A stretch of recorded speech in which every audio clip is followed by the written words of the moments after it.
Cette soirée consacrée Artavas Péléchian que nous allons découvrir à travers les mots de deux immenses créateurs qui sont Andrei Ujika. Merci, cher Andrei, d'être avec nous. Vous êtes un immense cinéaste aussi et nous sommes très, très heureux de vous accueillir.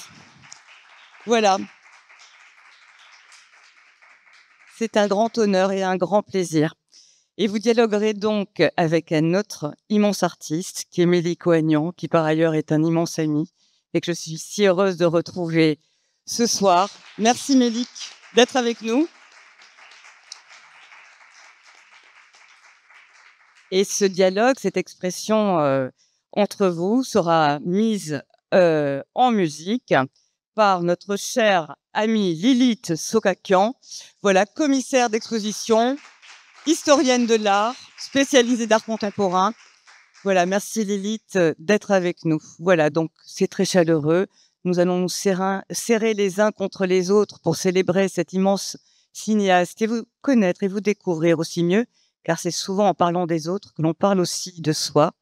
Voilà, et je passe la parole à Audrey Illouz, responsable de la programmation culturelle, qui va dresser un peu le paysage de cette soirée et de ce week-end à l'Est. Merci beaucoup.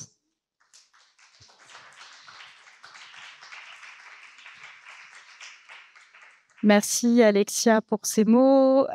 Voilà Brigitte Bouchard qui arrive justement. Brigitte avec laquelle nous avons concocté ce soir cette soirée, ce portrait Péléchian. Brigitte Bouchard, qui est donc la directrice du festival Un week-end à l'Est et qui, comme l'a rappelé Alexia, met cette année la ville d'Erevan à l'honneur. Et nous avions envie de créer un dialogue, un portrait Péléchian, un portrait en creux ou un portrait central. C'est ce qu'on va essayer de calibrer ensemble ce soir autour de cette immense figure qui est la figure d'Artavat Péléchian. Et on avait donc envie d'incarner ce portrait par la voix d'artistes, qui l'a inspiré, qui l'a influencé, qui ont collaboré avec lui, par la voix d'une curatrice aussi qui a une relation très, très intime avec lui. Quand je dis intime, une relation professionnelle, mais de l'intérieur, qui connaît ses projets de l'intérieur. Et c'est d'où l'idée de ce portrait ce soir polyphonique. Et j'en profite pour vous dire, avant d'oublier, que dimanche à 16h30, vous aurez la possibilité de vous rendre au Christine, Club Cinéma, et d'assister à une projection de films de Péléchian. Donc en complémentarité de cette soirée ce soir, une séance de projection dimanche pour tous les aficionados et amis de cette salle. Et bien d'autres. Et puis, vous pourrez retrouver tout le programme du festival dans cette petite plaquette qui est juste ici. Et la revue Cometa, qui est également réalisée à l'occasion du festival. Je vais en profiter maintenant pour présenter nos intervenants ce soir, même si on a déjà un peu esquissé les contours. Donc, nous avons l'honneur, la joie et le plaisir d'être avec Mélie Coagnan, artiste visuel français, d'origine arménienne certes, ayant une approche multidisciplinaire. On connaît ses installations, ses films, ses sculptures. On a pu voir à de nombreuses et dans des contextes extrêmement prestigieux son travail. Je parlais justement d'Arménie, puisqu'il a représenté à la Biennale de Venise en 2015 l'Arménie dans le pavillon arménien, pour lequel il a gagné un Lion d'or, ce qui est quand même pas anodin. sur la scène. Il a également participé à de nombreuses biennales, São Paulo, Guangzhou. Bon, on va arrêter la liste, mais en tout cas, on aura aussi le plaisir, et je le signale, de retrouver le travail de Melik ce week-end. Donc, pas à l'Est, mais dans le Nord cette fois-ci, puisqu'il présente à Douai un projet, deux des derniers actes d'un projet sur lequel il travaille depuis plusieurs années, qui s'appelle Borderland. Donc, si vous n'êtes pas à Paris samedi, ou que vous avez envie d'aller découvrir ce festival de performance organisé par la scène nationale de Douai, c'est samedi à 19h à Douai. On a également la chance d'être avec André Ujica ce soir.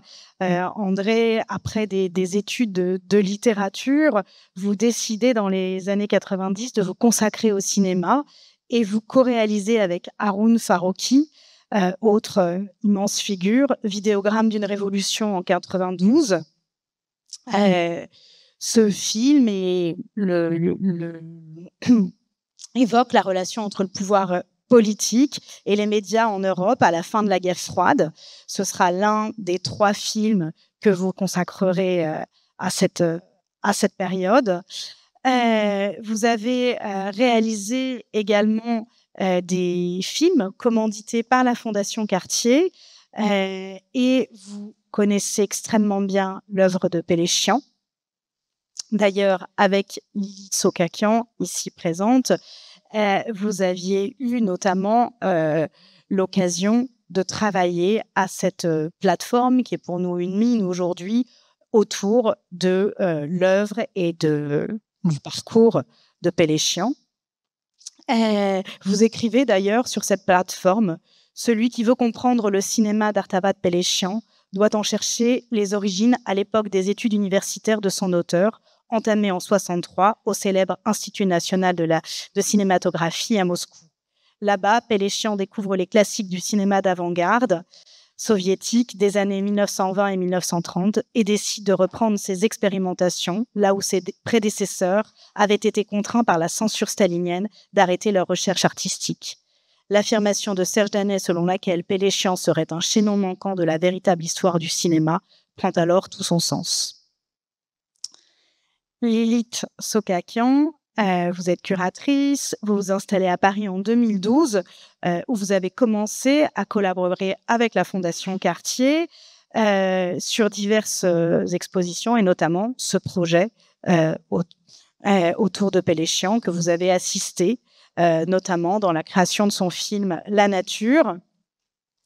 Et vous accompagnez également la distribution et la vie de plusieurs de ces films dans des projections à l'international, que ce soit à New York, Amsterdam ou autre.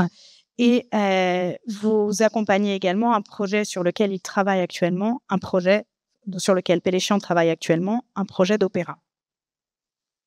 Donc voilà, avant de vous laisser la parole, je voudrais une fois encore remercier Brigitte Bouchard, mais également toute l'équipe du festival Un Week-end à l'Est, Adélaïde Fabre, Sophie Mirouz et toute l'équipe du festival.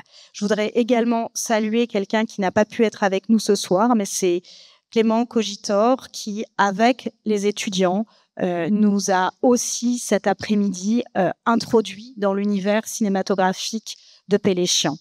Donc, voilà, il est en pensée avec nous ce soir. Merde, je vous laisse la parole.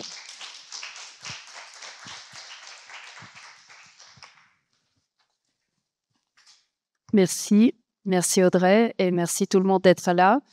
Donc déjà, je voudrais vous transmettre le message d'Artavat Péléchian qui est très touché qu'on soit là tous ensemble à parler de son cinéma. Malheureusement, comme vous le sachez, il n'a pas pu venir ici à Paris à cause d'un terrible incident qui est arrivé dans sa vie. Sa femme, son épouse, Aïda Galestian, qui était dès le début de son chemin à côté de lui, est partie. Donc, il y a un mois, pour lui, maintenant, voyager sans elle paraît très compliqué. Donc, voilà pourquoi il n'est pas là avec nous. Mais il m'a transmis quelques messages, donc on pourra, lors de la conversation, les lire et comme ça, un peu avoir sa présence avec nous.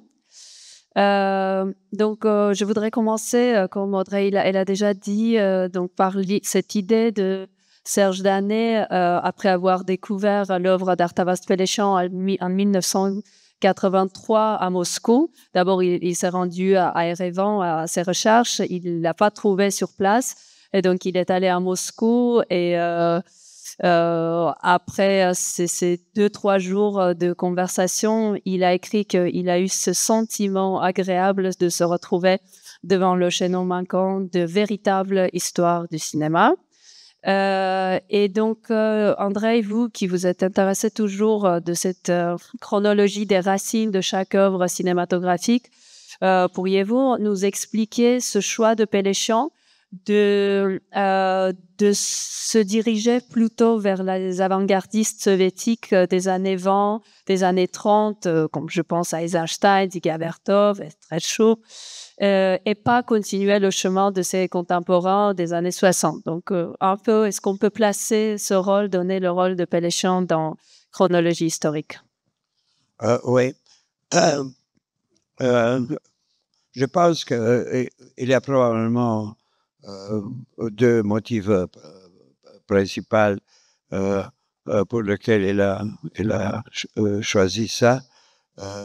D'une part, à cause de son orientation et accent avant-gardiste, de vrai avant-garde, qui était dans l'air dans les années 60, quand il a commencé, dans l'air, dans le monde, pas spécialement à Moscou, ou à Moscou aussi, mais avec des autres formes, comme le cinéma de Tarkovsky, qui a commencé le cinéma de Konchalovsky, les premiers films d'Andrei Konchalovsky, qui ont été assez courageux.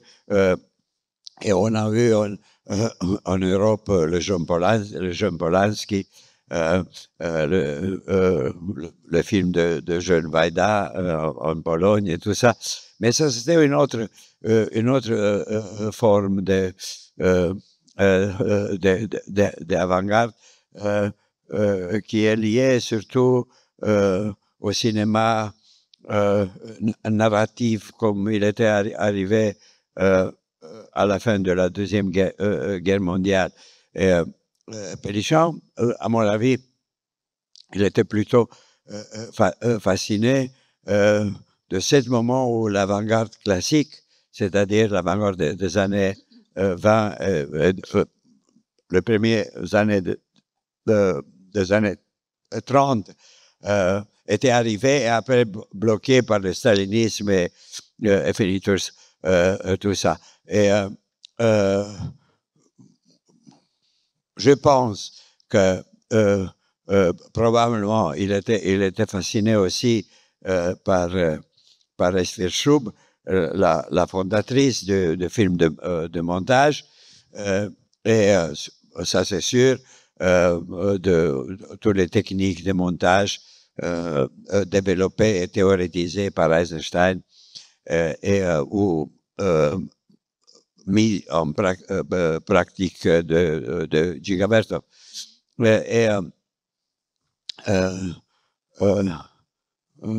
Ça c'est une raison un peu théorique ou qui tient de l'histoire du cinéma.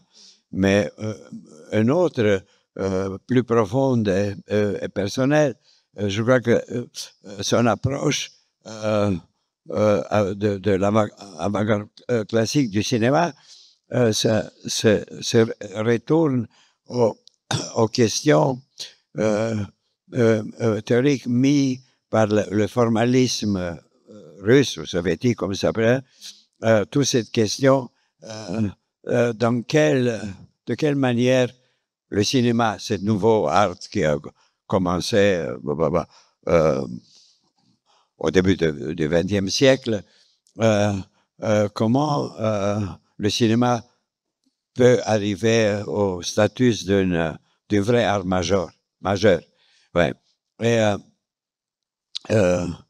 l'avant-garde classique ils ont eu l'idée qui n'est pas loin de vérité, que la vraie possibilité du cinéma de devenir un art majeur est de rester muet et noir et blanc. Parce que muet, c'est-à-dire non sans musique, mais sans parole, pour pas devenir une sorte de théâtre filmé ou de littérature mélangée un peu avec théâtre, avec musique, avec tout ça, qui enfin c'est le cinéma que nous connaissons. Ouais, c'est ça. Et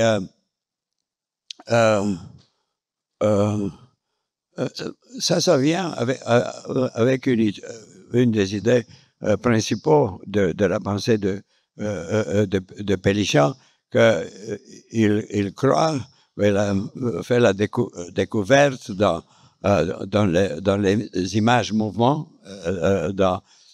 qui donnent le cinéma, l'existence ou la préexistence d'un limbage poétique universel et ancien, comme je disais dans une interview avec Godard, avant que les différentes langues sont dispersées dans le tour de Babel. Et pour ça, ça suffit de créer un rythme, un flux des images mouvements et d'utiliser la musique comme commentaire textuel, mais sans parole. Ça, je suis sûr que la pensée, il a voulu ça. C'est une idée explicite. Après, la chose que il a décidé, il était préoccupé de développer, d'inventer une autre manière de montage qu'il a nommé le montage à distance. Ça, c'est très lié à la musique ou à des conceptions musicales, de structure musicale, leitmotiv, contrepoint et tout ça. C'est plutôt un procédé musical que d'autres arts, que littéraire ou cinématographique, parce qu'il n'a rien à voir avec le narratif ou avec le lyrisme, avec le grand genre littéraire. Peut-être c'est proche de lyrisme, parce que une certaine rencontre entre musique et image mouvement peut créer plus explicite une sorte de poésie. Ouais. Et en général, Artavas fait partie de cette catégorie de cinéastes qui est très rare. Ils sont très peu les très grands poètes de cinéma. Tous ces films sont poétiques. Ils sont ou lyriques, ou ils sont de poésie épique, comme dans Nous, un commentaire de l'histoire, ou ils sont très, très lyriques, comme Les 4 saisons, par exemple, ou Les Habitants, ou La Nature, le dernier, si vous voulez. Et c'est très fascinant, c'est très important, cette liaison qu'il a vue du début. Le cinéma et la musique, ils sont vraiment les seuls deux arts, comme dit l'anglais, time-based art. Et sont des arts liés direct à la temporalité. Parce que la littérature est plus complexe de ça. La peinture et les beaux-arts, ils sont l'opposite, parce qu'ils arrêtent le flux temporel. Mais le cinéma, les images mouvements et la musique, c'est aussi un message, un produit qui se consomme dans un morceau de temps, qui commence et qui finit. La littérature, comme vous savez, c'est une autre chose, c'est interrompu et c'est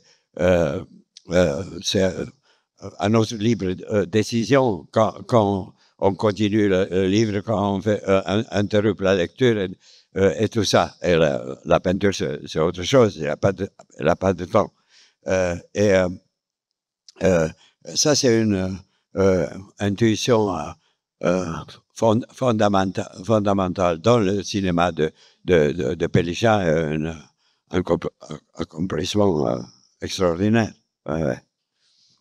Comme tu as parlé du temps, je voudrais qu'on enchaîne avec cette idée, ce concept du temps qui est, comme tu dis, à la base de son œuvre de Péléchan.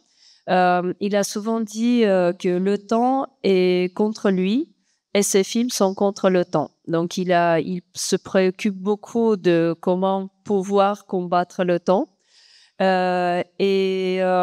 Notamment par le biais de montage à distance qu'il décrit avec tous les détails dans son livre qui s'appelle Mayokino, Mon cinéma.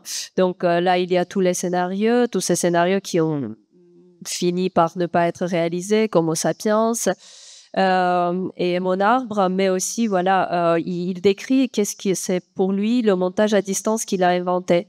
Donc, contrairement aux pratiques qu'on connaît dans le montage, quand on colle deux images qui sont proches, Péléchan, il a décidé de faire quelque chose de nouveau et de mettre donc c'est éloigner les deux images qui sont proches et mettre d'absence, de silence et d'image absent entre les deux. Donc, il a appelé ça montage à distance.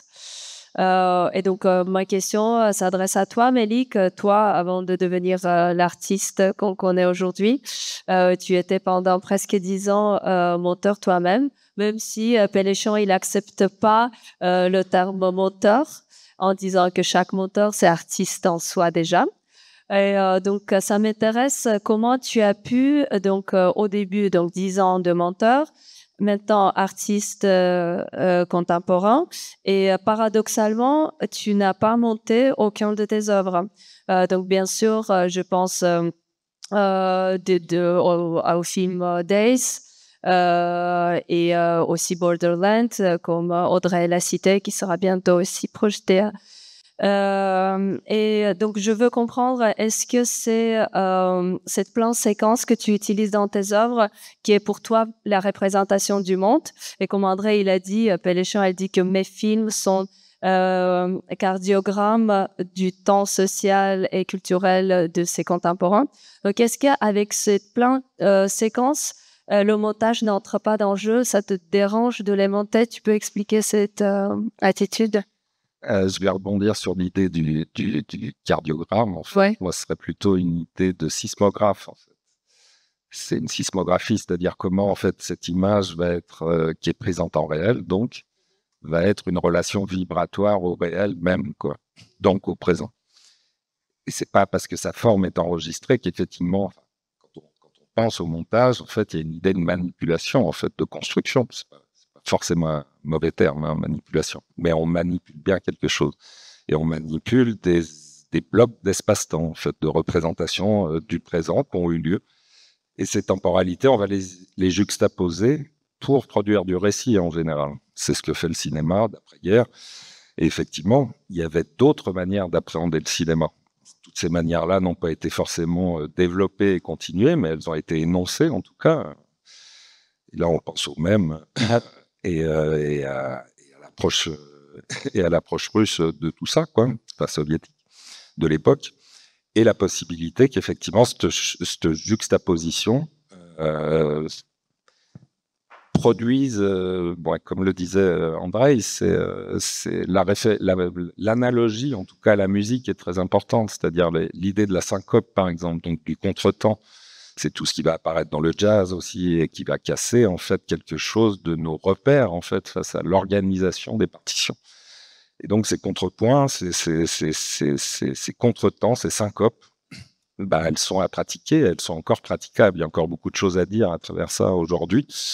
Et donc, quand il parle de montage à distance, donc non seulement il produit un écart en fait entre la juxtaposition classique de deux espaces-temps pour produire du récit, et dans cet écart, donc il n'y a pas, à mon sens, pas que du vide et du silence, mais il y a en fait tout ce qui est reliant, en fait, et c'est une fenêtre en fait pour montrer ce qui relie une chose à une autre.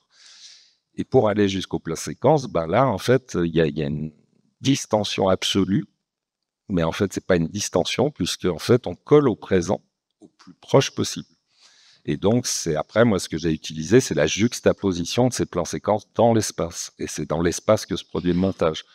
C'était cette œuvre en 2004 qui s'appelait 7 Minutes Before et qui sont donc 7 plans séquences qui se jouent tous en même temps et qui pareil, pour moi aussi, l'analogie face à la partition musicale et à la notion musicale dans la construction de ces formes-là est fondamentale.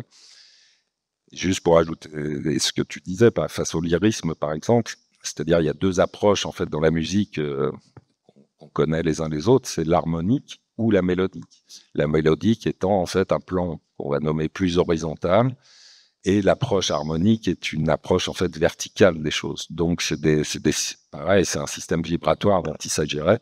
Donc, on n'est pas collé à l'image. L'image n'est qu'un élément possible, un point d'appui, tout d'un coup, pour produire quelque chose. Et donc, cet écart qu'il propose est passionnant, quoi, parce il l'a habité tellement bien que c'est voilà, passionnant. D'accord. Et si on revient sur la question de la langue, parce que si vous avez déjà découvert les œuvres de Péléchian, vous avez remarqué qu'il n'y a pas de langue, il n'y a pas de commentaires, rien. Donc toute la responsabilité est passée, mise sur les images. Et comme dialogue qu'il y a dans ces films, c'est dialogue entre la musique, les images et, comme il dit, entre les bruits. Je voudrais vous lire l'idée qui est très importante pour Péléchian et qu'il utilise assez souvent pendant ses discours. Donc, il dit qu'on dit souvent que le cinéma est une synthèse des autres arts. Je pense que c'est faux. Pour moi, il date de la tour de Babel, d'avant la division de différentes langues. Pour des raisons techniques, il est apparu après les autres arts, mais par nature, il les précède. J'essaye de faire du cinéma pur qui ne doive rien aux autres arts. Je cherche un montage qui créerait autour de lui un champ magnétique émotionnel. Je suis persuadée que le cinéma est capable de parler à la fois les langues de la philosophie, de la science et de l'art. Et donc, je voudrais qu'on parle donc de cette absence d'abord de la langue et comment cette responsabilité est passée complètement à l'image en laissant spectateurs de ne pas, comme on disait l'autre jour avec Mélik, documentaire. C'est pourquoi Péléchian il est contre ce terme, parce qu'il ne se considère pas comme documentaliste, parce que ces documents ne sont pas commentés. Il dit qu'on est tous les réalisateurs. Donc, vous qui travaillez autant aussi avec le montage, avec les images d'archives, André, votre dernier film qui a été récemment présenté à ITFA, à New York Film Festival, à Venise, qui s'appelle Things We Said Today, donc qui est chronique de la ville de New York entre ces 3 jours de 13 à 15 août 1965 de concert de Beatles à New York. Vous qui travaillez autant avec les images d'archives, comment donc cette absence de la langue, de responsabilité totale des images, arrive à transmettre cette émotion que Péléchian il arrive à faire avec ses films? Oui. L'émotion qui est comprise dans les images d'archives en général, n'importe quelle image d'archive, vient du fait que chaque séquence suite des moving images, des images mouvements, sont en fait un fragment du temps. C'est pour la première fois dans l'histoire de l'humanité qu'on a reçu une utile technique avec lequel on a pu créer des conserves de temps. Parce que l'art plastique, c'est, comme je disais, arrête le temps. La littérature, c'est un commentaire du temps, une imagination du temps. Et sont des autres niveaux, c'est un halo total, complète. Ouais. Mais ici, on a des fragments du temps. C'est pour ça qu'André Bazin, dans son célèbre étude Qu'est-ce que c'est le cinéma, il dit que avec les images mouvements, on a arrivé au moment dans lequel comme c'est ça en français, la momie, le pharaon, ouais, c'est la momie en mouvement. Ah oui. C'est la momie en mouvement. C'est ça le cinéma. Ouais.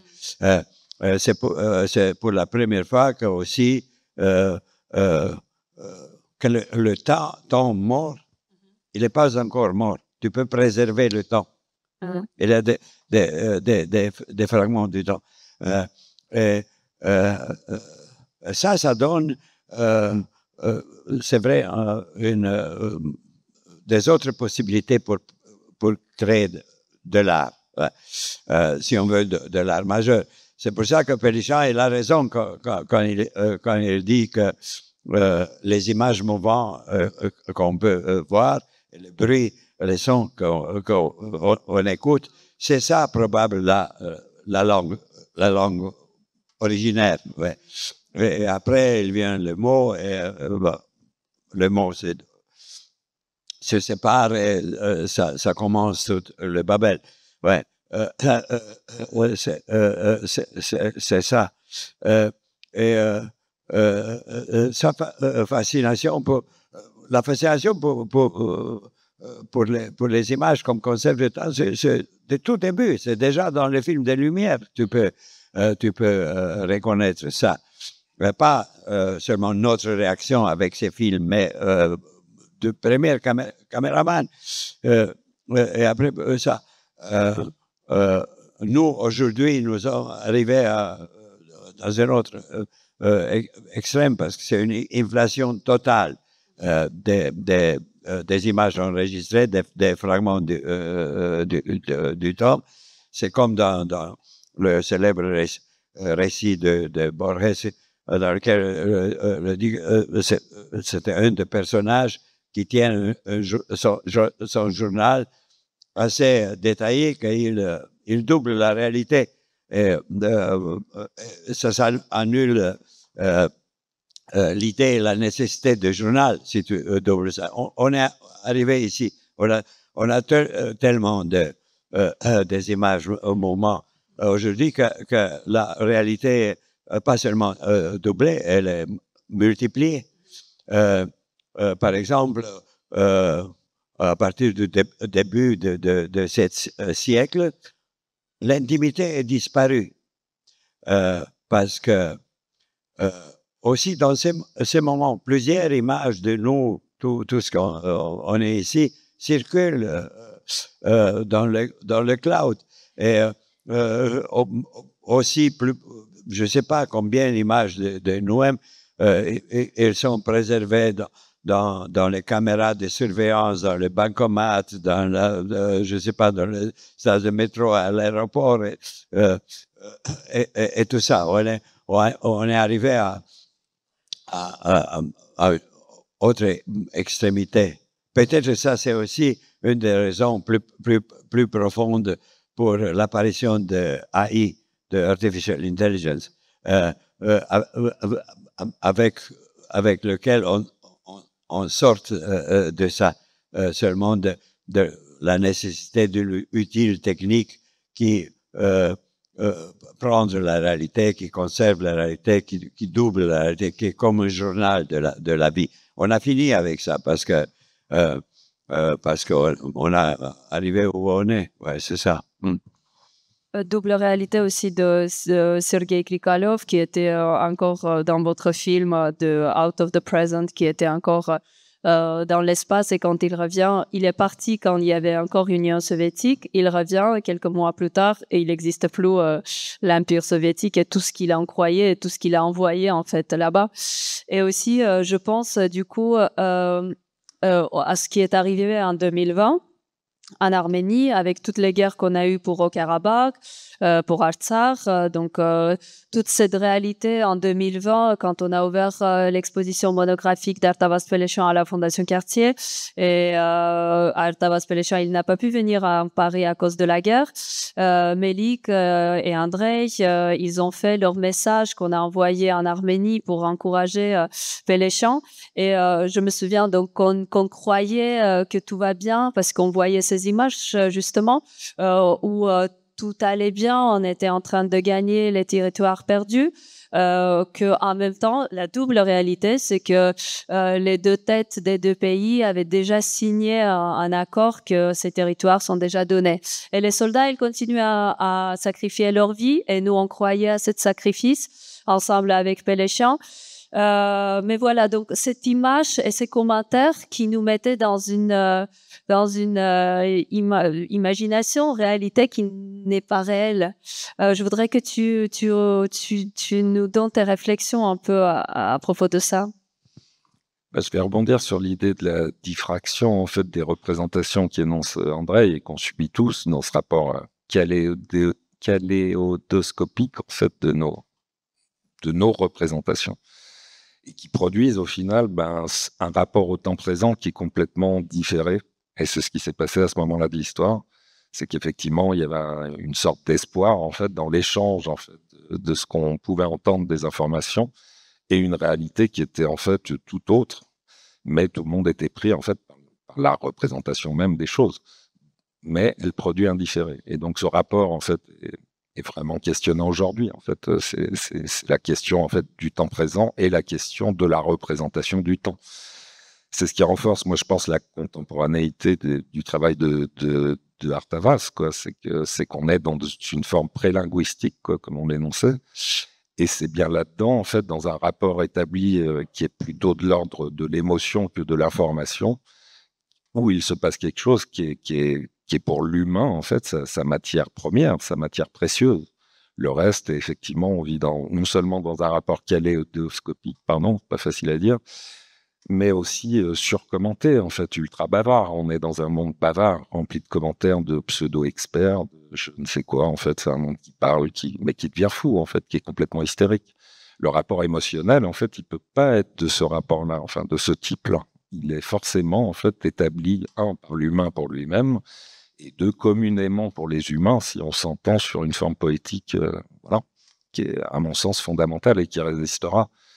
Pour complémenter ce que pense Artavas sur le cinéma étant un art fondamental, je pense que le théâtre, en fait, l'est aussi, en dehors du cinéma, en dehors de l'image. Donc, je peux pas, moi, tout conférer à l'image, mais je pense que le théâtre est le haut lieu, en fait, du rapport politique humain, en fait, dans sa représentation. Donc voilà, j'aurais été curieux de pouvoir discuter avec Artavas du rapport au théâtre. Mais comme tu me dis qu'il est en train de préparer un opéra, je ne suis pas surpris. Ouais.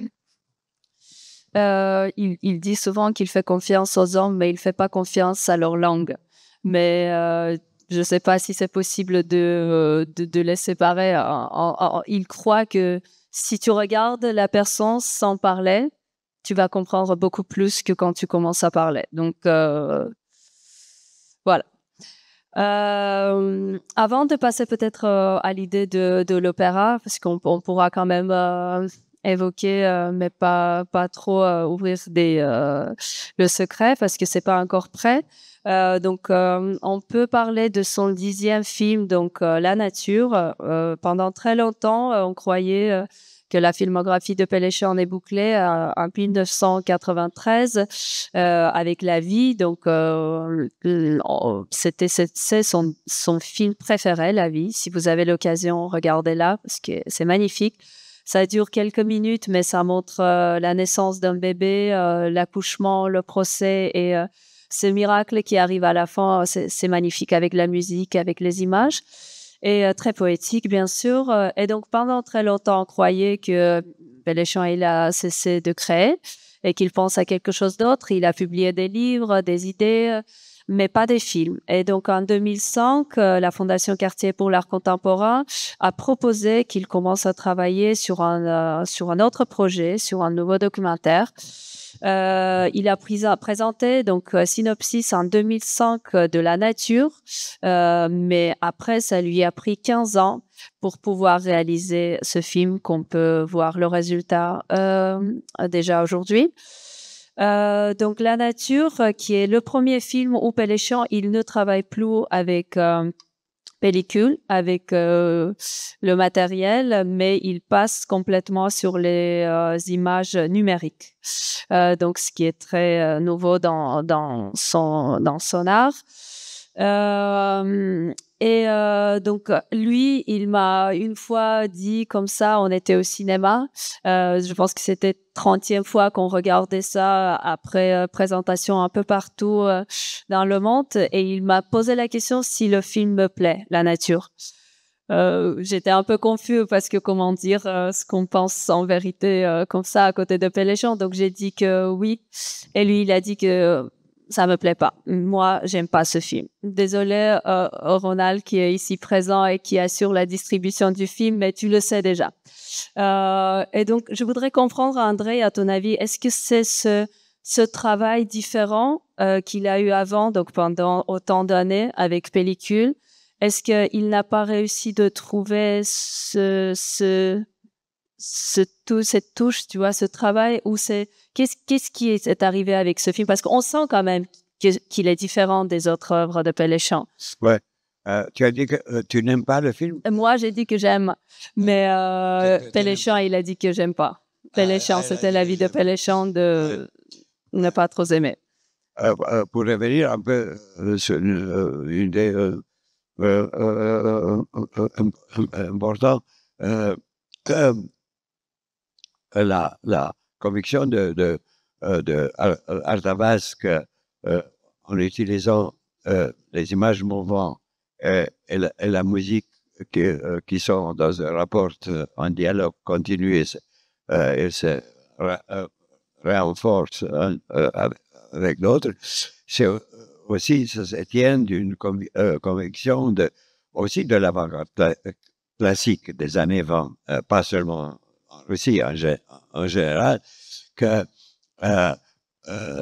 c'était cette croyance qui était fixée, toujours de retourner à l'idée que le point culminant de l'art, c'est le catharsis. Et catharsis, c'est rien d'autre qu'une sublimation de l'émotion. C'est de créer avec une œuvre artistique une émotion de cette intensité qu'elle transcende le niveau émotionnel et elle devient abstraite. Hein? C'est ça le catharsis. Et c'est vrai que la musique et les images mouvements, les arts qui sont basés sur le temps, ils sont des outils plus forts de créer émotion. Ouais. La langue, ça marche aussi, mais c'est rare qu'on arrive à ce niveau. Seulement si tu t'appelles Shakespeare ou Dante ou je ne sais pas, Hölderlin de temps en temps ou Rilke, c'est difficile, c'est extrêmement difficile. Et c'est pour ça, je crois, cette méfiance de Artavas qui regarde le cinéma toujours dans la perspective d'art majeur, que le mélange, ce syncrétisme du cinéma, en général, de mainstream, de l'âge, qui est un peu de musique, un peu de langue, des acteurs, de ça, tout ça. Ça fonctionne très bien comme entertainment, comme divertissement, mais de temps en temps aussi comme art, comme là, mais il est convaincu qu'avec ça, c'est impossible d'arriver au niveau de l'art majeur dans le sens antique du terme. C'est ça que lui intéresse. Pour revenir à ta question avec ouais, c'est ici un peu le problème, parce que les images numériques donnent déjà l'impression qu'elles sont interchangeables. Parce que la pellicule, je ne sais pas, est donnée chaque fois, surtout si tu as de pellicules avec des catastrophes comme ça, elle te donne l'impression que c'est un moment unique qui était ici enregistré, préservé, conservé. Ouais. Les images numériques, ils sont devenus interchangeables. Cette tsunami, toutes ces catastrophes, cette éruption, cette explosion, c'est ça. Ils sont comme ça. Mais quand tu regardes, tu as l'impression que tu peux changer ça dans ta tête avec d'autres éruptions ou avec d'autres images de la même éruption d'une autre perspective avec un autre iPhone, une autre chose. C'est ça ici que probablement c'est pas complètement compatible avec de dire comme ça, avec la philosophie sur le cinéma propre à Art Avast. Ouais, c'est ça. C'est aussi beaucoup plus cruel et il y a moins d'humanité dans ce film. Et comme à la fin, après les discussions, il m'a dit, est-ce qu'on sent que quand même l'homme sera sauvé? Je lui ai dit, bah oui, parce que le soleil, à la fin du film, avec la musique de Tigran Amassian, le soleil se lève. Il m'a dit, peut-être le soleil se couche. Donc, c'est à chacun de nous de comprendre si on sera sauvé après tout ce qui nous arrive, après tout ce que nous, on a fait avec la nature d'abord. Est-ce que la nature, elle fait pour revenir? Donc, peut-être c'est la question de la manque d'humanité. Qu'est-ce que tu en penses? En tout cas, moi, ce qui m'avait... la première perception du film, et quand tu m'as raconté effectivement ce moment passé avec lui et cette interrogation sur le film, j'ai eu un peu le même sentiment pour d'autres raisons sûrement, que j'ai essayé un peu de comprendre. Et la première chose qui est flagrante, c'est qu'il n'y a pas d'humain en fait dans ce film, alors que dans tous les autres il y en a. Et donc cette nature pose une question qui devient d'ordre culturel, puisqu'on peut être depuis l'Occident, de là où on est, appréhender la question aujourd'hui et la comprendre, de penser que la nature n'existe pas et que c'est, en tout cas moi, une question à laquelle je m'attache, c'est-à-dire qu'en fait la nature est une définition de l'homme pour son propre contexte. Mais qu'est-ce que c'est que la nature? Donc je pense qu'en fin de compte, il n'arrive pas, enfin je me permets de dire ça, il n'arrive pas à saisir en fait un sujet qui n'est pas saisissable en fait. Donc il y a comme quelque chose qui le dépasse. Et moi j'aime beaucoup ce que tu racontes à la fin sur cette idée du soleil. Toi tu vois le soleil se lever parce que en fait le cinéma est aussi un dispositif de projection permanente et que si on n'y projette rien, on n'y voit rien non plus. La force de ces premiers films, c'est l'inverse, c'est qu'en fait le dispositif de projection est complètement inversé, c'est qu'il nous envoie en fait des choses et que là, en fin de compte, donc c'est une idée pour moi qui est conceptuellement hyper forte, mais le sujet est insaisissable. Et pour toi, le soleil se lève ou se couche? Pour moi, le soleil ni se lève ni se couche. Le soleil est. Ouais. Et pour toi, André, qu'est-ce que tu en penses? Ouais, j'ai pas un problème de cette nature, pour dire comme ça, que il manque l'humanité dans la vie. Non, parce que, à mon avis, c'est pas ça le problème. Au contraire, son caméra, sa perspective cinématographique, son choix des images, ça, c'est comme une caméra universelle, abstraite. C'est comme l'œil de l'Olympe, de divinité, oui. Oui, mais, pardon, André, là, on est dans la littérature. Oui, dans la littérature, pour lequel, comme c'est ça, de cette perspective-là, l'homme, c'est pas un accident de la nature, mais c'est un des éléments de la nature. Et, par rapport à l'âge géologique de la Terre, c'est-à-dire de notre nature, ça, l'homme est quelque chose de très, très petit et pas vraiment important. Ça, elles sont les choses les plus belles dans le film, à mon avis, quand vers la fin, il filme, il montre cette cratère de volcan qui sont comme des yeux clos de la nature qui est dans un sommeil. Quand elle se réveille, elle est brutale parce que elle est dans une énergie géologique et dans un temps géologique qui est complètement différent, autre escale que le temps historique, le temps humain. Oui, c'est ça.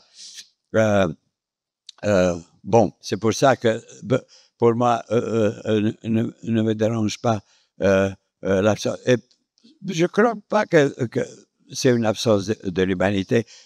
Dans toutes les séquences avec le tsunami, avec le japonais et tout ça, tu as des choses ça. La chose qui est un peu dérangeante, mais ça c'est à cause de médium, des images numériques, et que tu as l'impression que les images sont interchangeables, que tu peux montrer 7 tsunamis et un autre tsunami, filmé par 7 iPhones ou par un autre iPhone. C'est ça le problème. Une différence dans les 4 saisons, quand il a filmé ou la caméra a filmé ça, tu n'as pas l'impression que tu peux avoir 5 ou 10 ou 100 autres images de la même scène, c'est ça. Tu as complètement raison, parce que c'est ça qui gênait aussi Péléchan, qu'il arrive à trouver si facilement toutes les images qu'il cherche. Parce que, lui, son travail, c'est aussi de faire des recherches, d'aller pendant 10 heures passer le temps et trouver une seule image. Et là, il disait tout est disponible et dans tous les formats. Et je pense aussi à ce geste qu'il nous disait pendant la première en Arménie de la nature. Je pense que probablement il était le plus ému à Erevan devant le public arménien. Et il a fait ce geste chaque fois en disant que j'avais besoin des cordes à la fin, tu sais, quand le soleil est au milieu, on va dire. Et il disait chaque fois qu'il avait besoin de trouver une image où les cordes tombent du ciel et il y a les gens, les hommes qui viennent sauver tous les autres qui sont en bas. Et il disait qu'il n'a pas réussi à trouver ces images. Et est-ce qu'on comprend, la question était de sa part, est-ce qu'on comprend que il y a quand même l'aide à la fin, est-ce qu'on se sauve? Et je sais pas, j'ai pensé à l'histoire que peut-être si tu veux partager pour ta question, qui revient aussi, je pense, à cet espoir qu'il voulait passer avec les cordes. Ouais, et puis ça me rappelle la discussion qu'on a eue avant, cette anecdote que je vais raconter. Mais qui était, oui, c'est l'appréhension du sacré aussi, en fait, qui change dans la nature. Ouais. Et tout d'un coup, il y a une dimension sacrée, sans le sens religieux des choses, qui est pas la même dimension. C'est pas une absence d'humanité, enfin, c'est une absence de représentation de l'humanité qui fait que le sacré se porte sur autre chose que l'humain, en fait. Alors, c'est ça que je sous-entendais dans l'absence d'humanité. Et oui, pour la petite anecdote, ok. En fait, quand j'avais 20 ans, Artavas Péléchan est venu dans la banlieue de Lyon, à Dessines, là où j'ai grandi, projeter de ses films. Et donc, à la suite de ces projections, il y a eu un repas très sympathique avec une quinzaine de personnes où je me suis retrouvé. Et donc, j'étais assis face à Artavas et à ma droite, en fait, le Serpazan, qui est en fait le curé de l'église arménienne, qui nous connaît depuis tout petit, puisqu'ils sont tous venus grandir. Et il savait très bien qu'on était un peu les seuls athées, en fait, de la communauté, mais qu'ils ne nous avaient jamais rejetés pour autant, qu'on parlait très mal de l'arménien, enfin voilà, mais bon, on a été inclus. Et donc, il me dit très sympathiquement, si tu as une question à poser à Artavas, n'hésite pas, je ferai le traducteur. Donc, pendant tout le repas, je réfléchis à ce que je pourrais lui demander. J'avais été d'abord très impressionné par toutes les projections, bien sûr. Et donc, fin du repas, je me tourne vers Sarpazan et je lui dis, voilà, j'ai une question.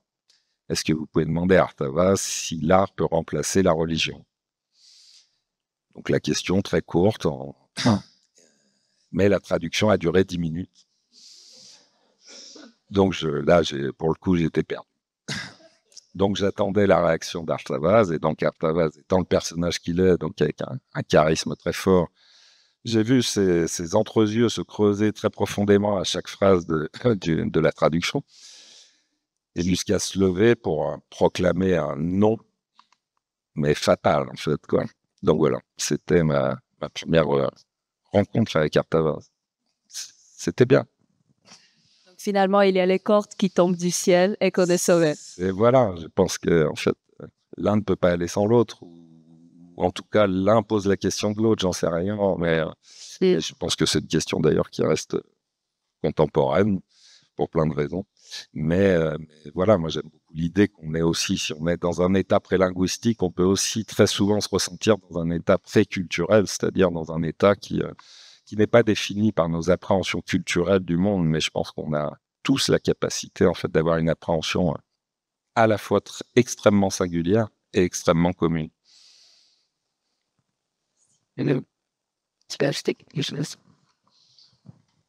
Oui, je pense, ça c'est une question que je n'ai pas vraiment réponse, mais pourquoi on a l'impression, c'est à cause de cette multiplication utile avec tous les réseaux sociaux et tout ça, que on a presque l'impression que l'unicité d'un événement historique n'est pas perdu, pas disparu, mais c'est dissipé, c'est pas la même. Elle a perdu l'unicité, je ne sais pas pourquoi. Parce que tu vois en même temps, c'est pas seulement une guerre sur la Terre, ils sont 2 ou 3 ou 4, et de chaque guerre, tu as centaines de perspectives, de caméras, des images, des commentaires, tout en même temps, en temps réel. Quelque chose qui était nécessaire, une distance entre le moment dans lequel un événement se produit et après la réception de cet événement vers différents médiums, vers la langue au début, après photographie ou dessin ou caméra au début. Cette unicité s'est perdue graduellement et aujourd'hui est en danger. Pour faire une comparaison un peu drôle, par exemple, ça m'a vu, aussi dans notre période, avec des caméras, déjà des caméras vidéo, par exemple, dans un film comme Out of the Present, dans lequel on montre l'unicité que pour la première fois dans notre cours histoire de l'humanité, c'est quelqu'un, un humain qui peut regarder de la perspective olympienne la fin d'une époque sur la Terre. C'est ça la fascination de cette constellation Out of the Present. Mais non, ils ne sont pas les dieux en Olympe qui regardent ce que fait le mortel là-bas. C'est un homme. Ils sont 2 ou 3. Ouais. Mais maintenant, on a l'impression, par exemple, si Elon Musk va voler sur Mars, qui est formidable, un achievement. Quand il se retourne, tu as l'impression que sur la Terre, est toujours Trump président.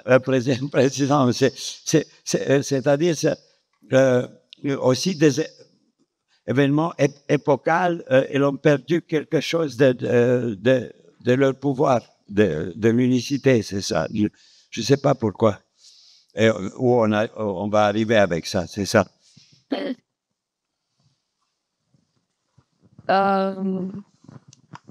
Je pense de mon côté, j'ai à peu près posé toutes les questions qui m'intéressaient et que je voulais poser à nos invités.